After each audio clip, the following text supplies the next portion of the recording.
Lewis Hamilton's move from Mercedes to Ferrari was one of the most talked-about decisions in recent Formula One history. After years of dominance and success with Mercedes, where he built a legacy that will never be forgotten, Hamilton took a bold step by choosing to start a new chapter with Ferrari. He didn't just leave a team, he left behind a system that he helped shape, a garage that trusted him completely, and engineers who had learned to read his feedback like a map. At Mercedes, Hamilton wasn't just a driver, he was the foundation, around which everything operated. And now, as the 2025 season unfolds, many are asking the same hard question.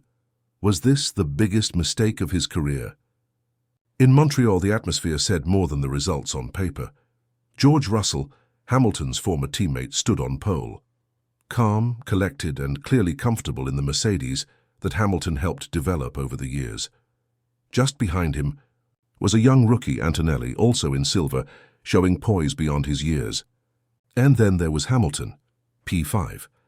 Behind Russell, behind Antonelli, behind the very car that used to be molded around his driving style. It wasn't an embarrassing result, but it was a symbolic one. There was no anger, no protest, just a quiet line that stuck out during interviews. "We were told the soft was the better one." That single sentence lit a fire across the F1 world. Was Hamilton being too passive? Was Ferrari making strategic calls without involving their most experienced driver? Or had Hamilton simply chosen the wrong team at the wrong time? Fans and pundits alike are now divided. Some argue that Ferrari is failing him, not giving him the support or trust he had at Mercedes. Others believe Hamilton underestimated the challenge of moving to a team that has struggled to find its footing for years. At Mercedes, Hamilton was the heartbeat. The car evolved alongside him, the strategy leaned into his instincts, and disagreements were seen as opportunities for growth. At Ferrari, the dynamic is completely different. Strategy comes down from the pit wall as if it's law. There's no back and forth, no questioning, just decisions. Soft tires in Q3 were a mistake, and everyone knows it. But Hamilton didn't challenge it in the moment. He didn't explode on the radio. He didn't accuse the team afterward. He simply acknowledged it. And that silence spoke louder than any argument ever could.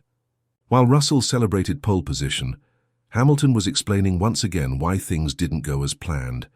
And the car he helped build at Mercedes, it was thriving, even in his absence. This is where the doubt starts to creep in. Did Hamilton leave too early? Did he underestimate how different life at Ferrari would be? And most importantly, is Ferrari even willing to give him the control he needs to lead them to success? Charles Leclerc, his teammate, also struggled in Montreal. He qualified 8th and blamed dirty air, traffic, and everything except the decision to use soft tires. But the truth is, both Leclerc and Hamilton were failed by the same system.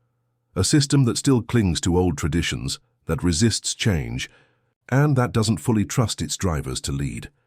Meanwhile, Russell is thriving in a system that was tailor-made for Hamilton. Leclerc is stumbling in a system that refuses to change. And Hamilton, he's caught in between. One driver is proof of what Hamilton built, the other is proof of what he's trying to fix, and every race that passes without progress adds to the weight of that decision. When Hamilton left Mercedes, he said it was time for a new challenge, but no one expected the challenge to be this frustrating. At Mercedes, even when things didn't work, the team adapted. At Ferrari, it feels like they're still waiting to see if Hamilton deserves that kind of trust. That hesitation, that reluctance to fully embrace him, is where the real problem lies. Not in the results, but in the relationship. Hamilton's driving style, honed over years with a team that tailored everything to him, doesn't seem to click with Ferrari's way of working. He says every race feels like driving the car for the first time. That's not adaptation, that's alienation. The setup doesn't respond, the strategy doesn't flex, and the tires don't last. All of this creates a feeling that Hamilton is not leading this team.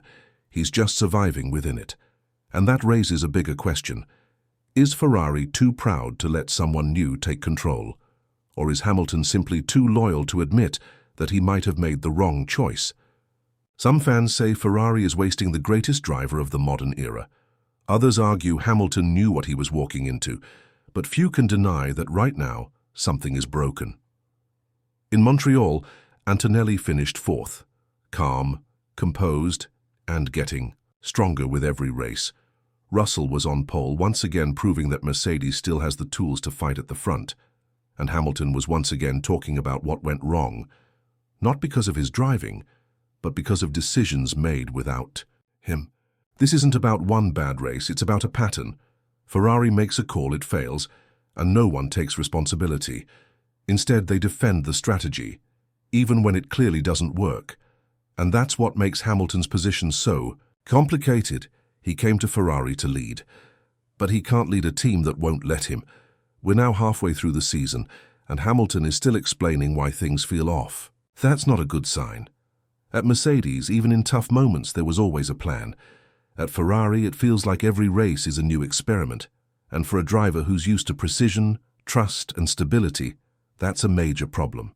So the question remains, is this the biggest mistake of his career?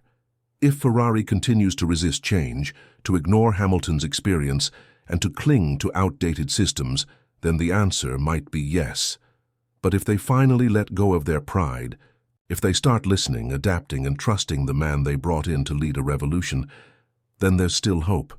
The truth is, Hamilton didn't join Ferrari to blend in. He came to build something legendary. But legends need a strong foundation. And right now, Ferrari's foundation looks shaky. They have the talent. They have the resources. But do they have the will to change? Every decision, every setup call, every tire strategy is a test of that will. And so far, Ferrari is failing that test. Hamilton doesn't need a team that tells him what to do. He needs a team that works with him, that respects his input, and that trusts his vision. In Montreal, the soft tire call wasn't just a strategy, error. It was a symbol of a team that still isn't ready to listen, a symbol of a system that resists being challenged, and a symbol of a driver who came to lead, but is being treated like an outsider. Russell, meanwhile, is thriving. Not because he's better than Hamilton, but because he's operating within a system Hamilton helped build. A system that understands how to use a driver's strengths. Antonelli is growing, surrounded by structure and belief. Leclerc is struggling, stuck in a loop of frustration. And Hamilton, he's in the middle of it all, the past behind him, the future uncertain. Hamilton hasn't said he regrets leaving Mercedes, but sometimes regret doesn't come in words. It comes in moments, in quiet comments, in glances toward a garage that used to be home. That's what we saw in Montreal. Not a man who's given up, but a man who's wondering if the team around him is really ready for what he brings. If Ferrari doesn't evolve, and fast, this story won't have a happy ending. It won't be about a triumphant comeback. It will be about wasted potential. About a revolution that never got the chance to begin. There is still time. Time for Ferrari to adapt. Time for Hamilton to build. Time for the story to turn. But that time is running out. The next races won't just be about speed. They'll be about leadership, trust, and whether Ferrari is ready to follow the man they signed to change everything. So was this the biggest mistake of Hamilton's career? That depends on what happens next. If Ferrari changes, if they learn to listen, if they start building around Hamilton the way Mercedes once did, then this could still be the start of something historic. But if they continue to ignore the signs, to make the same mistakes, to protect a broken system, then yes, this move might go down as the one decision that cost Hamilton more than just races.